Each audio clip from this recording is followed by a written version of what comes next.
Welcome to Definitely Not Funny. Actually, the least funny person I know. Hello, everyone. Welcome back to Definitely Not Funny. I am your host, Jackie Norris, and today I'm back. It's just me. We had a great run with Jason, but truthfully, logistically, the scheduling's hard. It's hard with two people. It's much easier with just one person. And Jason's a really busy boy. So you're back with your girl, back at it again. Okay? Very excited to be here. I wanted to do, before we get into this week's episode, I want to do a quick little check-in. How's everyone doing? How are New Year's resolutions going? How's January? For me, it's getting harder. So the first, which is so funny, and I mean everyone says this, and that's why people quit their New Year's resolutions, but the first 2 weeks I was okay, I can do this. This is fun. New year, new me. Look at me crushing it. And the big thing is cooking my meals. That is so much fucking work. I hate cooking. It's so much work. I don't enjoy it. There's I just find it so exhausting. When I go to the gym, do a whole workout and come back, then I gotta go to the grocery store and then cook chicken and then clean up the entire kitchen. What the fuck? That's insane. So trying to get used to that. And the first few weeks it was fun, whatever. And then starting last week, I was sort of no, not again. Are we done? But no, that's when it matters the most. So they're going. Okay, today's episode, moving. We're talking about moving. I am moving again. Today's Monday, and I actually got my keys to my new apartment yesterday in Boston. I'm so excited about it. But I've moved twice now in the past 6 months. And not have I just moved apartments, I've moved across state lines. So I feel I've gotten relatively good at moving and figuring out the process and kind of everything that comes along with it. So I wanted to talk about my moving experiences, but also give moving tips that I have and things that have worked for me. So I truthfully really did not like New York. I actually really hated it. And the one thing I liked about it was the people. That's what I'll say, is I really liked the people. I really liked my friends. I liked my coworkers. I liked whatever. Everything that was great. Okay. So this isn't a diss to anyone except for the city. I fucking hate that city. It was just so intense. It was so much. There were a lot of reasons that I really couldn't stand it, but the baseline was just really loud, really dirty, really crowded, really overwhelming. It's a lot. It's a fucking lot. And New York can be really wonderful if all those things are true for everyone. But I think a lot of people enjoy the fun parts of New York so much that they don't care about those parts. I didn't enjoy the fun parts of New York. I didn't enjoy going out to bars until 4 a.m. at 6 a.m. Whatever. I didn't ever went out to 6 a.m. But I didn't enjoy bouncing around from bar to bar to bar to bar and always having crazy plans every night of the week. That was just a lot for me. It was just a little bit too much, and I couldn't keep up with it. So the negatives really, really outweighed the positives for me. So I was okay, I gotta go. And truthfully, since I want to be transparent here and talk about mental health, my mental health was really deteriorating. Ugh, I can't speak. My mental health was really deteriorating in New York, and I just needed to go home. I just knew I wasn't in a good space. I wasn't in a good headspace. It wasn't productive for me, and I needed to go home and reset. So my plan was to come back to Boston, kind of reset, get my bearings. Boston is where I'm from, a suburb outside the city, and come back here. And then eventually I was okay, and then I'll just move back to LA, because I didn't love LA, but I didn't hate LA by any means. So if my options were New York or LA, and I love my friends in LA, and I missed my friends, and I loved the community I had there, and I knew my way around, and it was comfortable and it was easy, and I just wanted something that felt easy and it wasn't a huge change. So I was okay, I'll probably just move back to LA. But in the meantime, this was in end of September, early October. I was okay, I'm not going to commit to that or get an apartment until after the holidays, because it just doesn't really make sense for me to get an apartment. Like, one, I have to find a subleaser for my New York apartment, so I had to get out of that. I did find a subleaser. She's amazing. My roommate liked her, whatever. So huge for the program. But I found a subleaser, and then it was like December, and I'm like, I'm not going to get an apartment in December. I'm going to I'm going to be home for the holidays. That doesn't make any sense. Why would I start paying rent? So I was like, okay, I'll wait. Like, I'll wait until like January or February to move back to LA. Now, because I knew I was going to wait, and at this point it was October, I was like, shit, like I'm not going to just sit in my house every single weekend with my mom and her boyfriend. Like, I need to get a social life.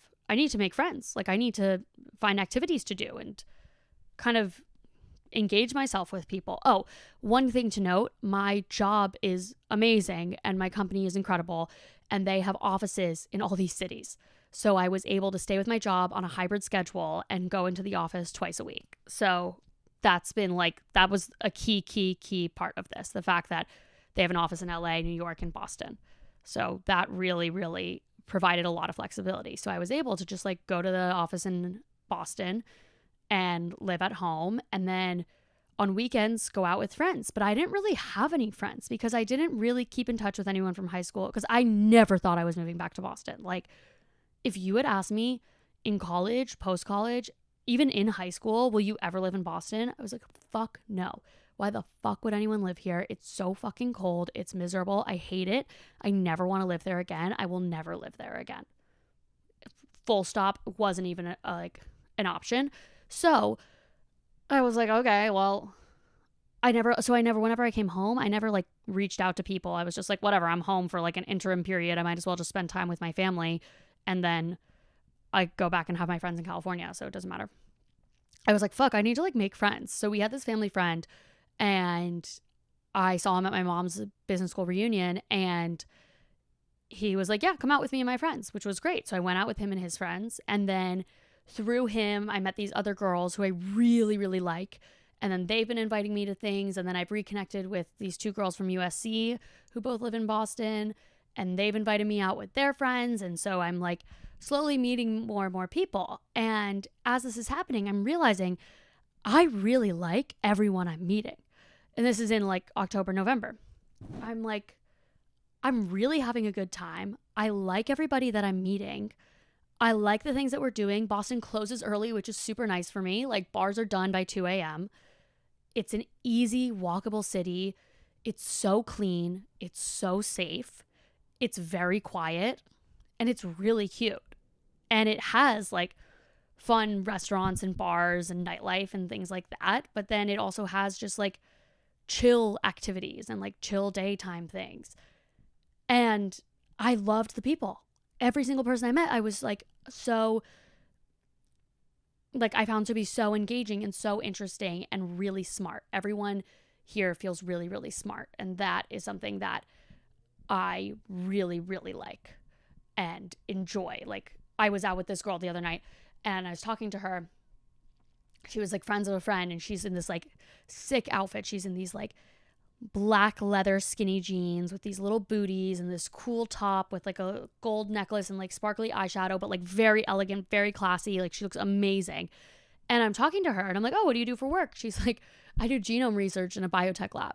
I'm like, why are you the coolest person I've ever met in my life?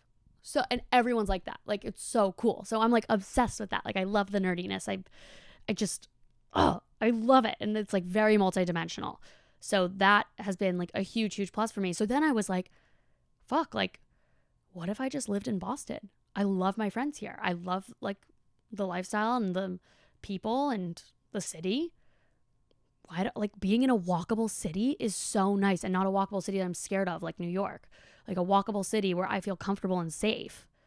Like, it's really nice. So I was like, fuck, maybe I'll move to Boston. So I went back out to LA to go visit, to kind of see, like, do I want to live in LA? Do I want to live in Boston? And while I was there, I was like, no, I want to live in Boston.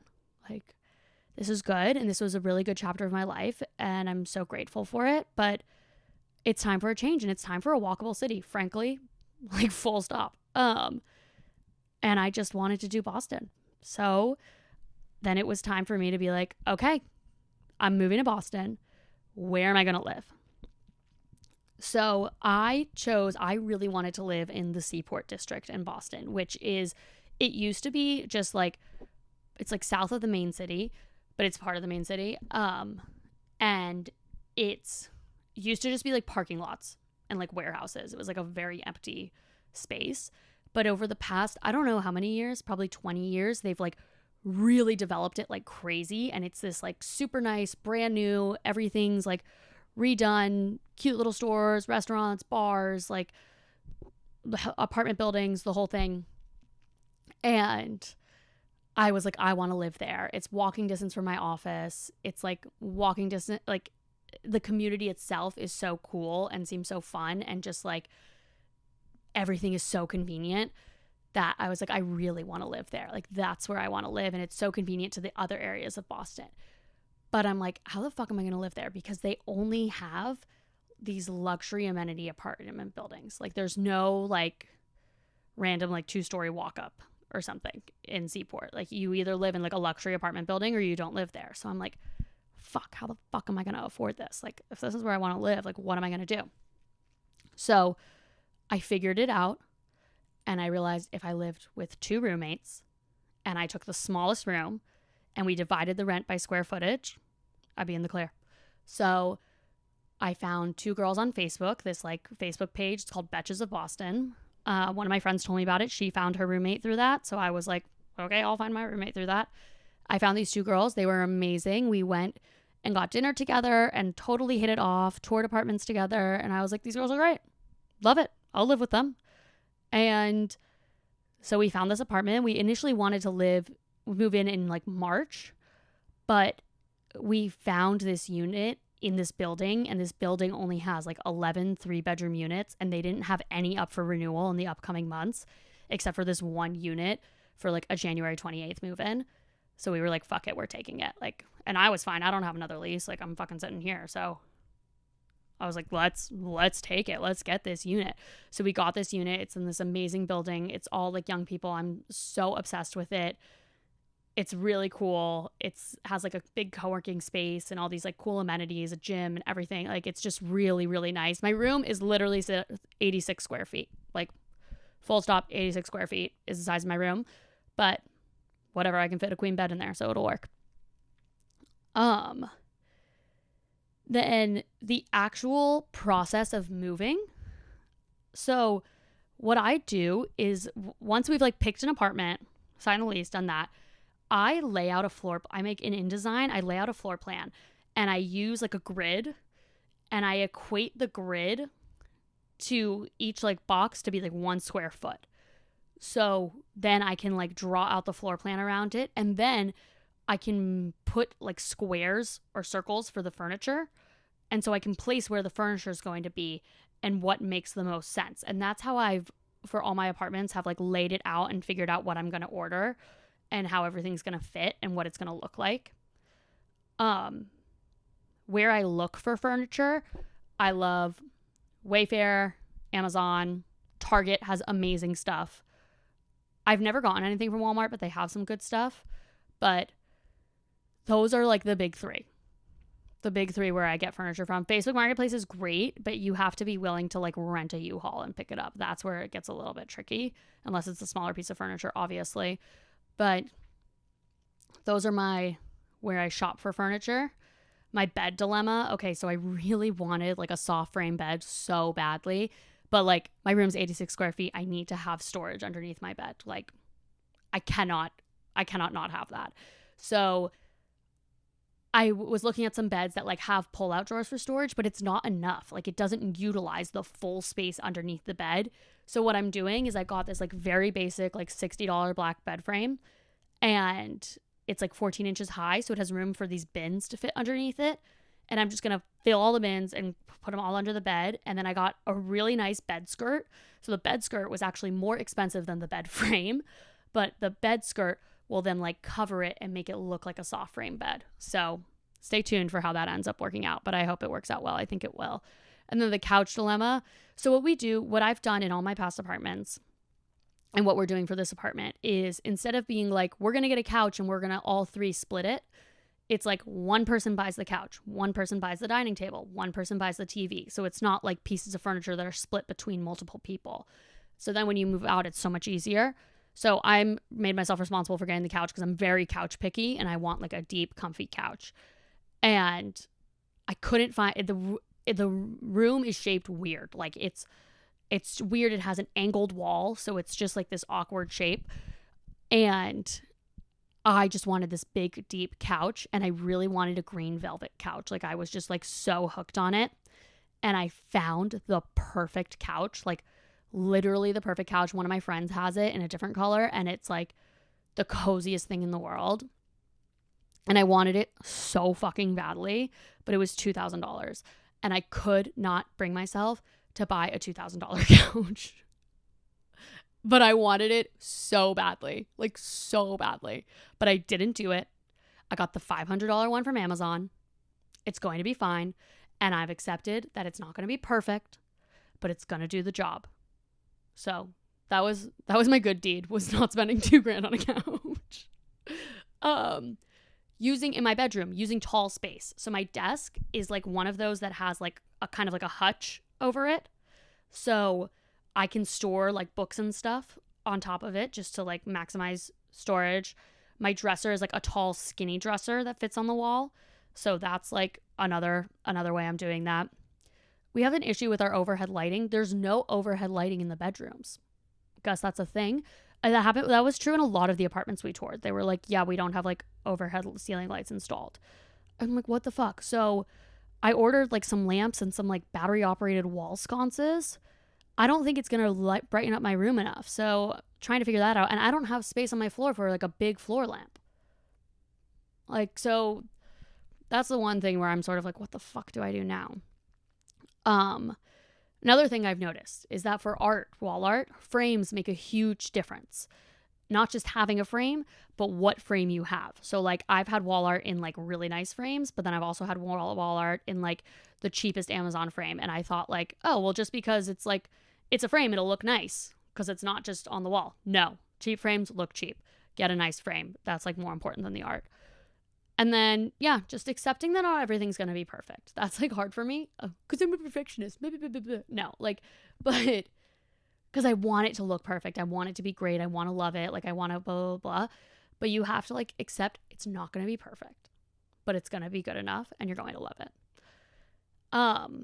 I feel very lucky because I get to move my stuff over slowly and there's not just like one big stressful day. So like yesterday I moved some stuff over.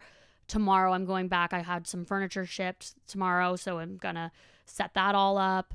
Then I'll bring a few more things over. Like it's nice that it can just be like a slow transition and not this whole like, holy shit, I gotta pack up my whole life all at once and then move the whole thing over. And yeah, lastly, come join me on TikTok. I'm decided to document the whole process. If you want to see my apartment, you want to see how I'm decorating it, how I'm moving in, you can check it out there. I got I don't know if it's shadow banned. I got banned from the For You page. So I'm dealing with that now. I have a friend who works at TikTok and she's trying to help me out because like, I'm like literally, what the fuck? What the fuck? So I don't know. You have to like literally search my account to see my videos or you have to already follow me. You won't like just randomly stumble across it because apparently it's considered unoriginal content. So that's where we're at right now. But anyways, on that note, I hope you guys had fun. I had fun talking to you. It's kind of a quick little episode, but it's cute. It's about moving, new stages, new things in life. I'm excited to move. I'm excited to really be living in my new place. Hopefully, the next time I see you guys, I will be recording from my new apartment. And it's fun. New beginnings are fun. They're really special. So I feel very lucky to have this opportunity and get to do this. And Boston's sick. Said it. Okay. All right. On that note, I will see you guys next week. Thank you so much for listening. And have a wonderful, wonderful rest of your week and a fantastic weekend. And I'll see you on Tuesday. Bye. Did you laugh? I didn't.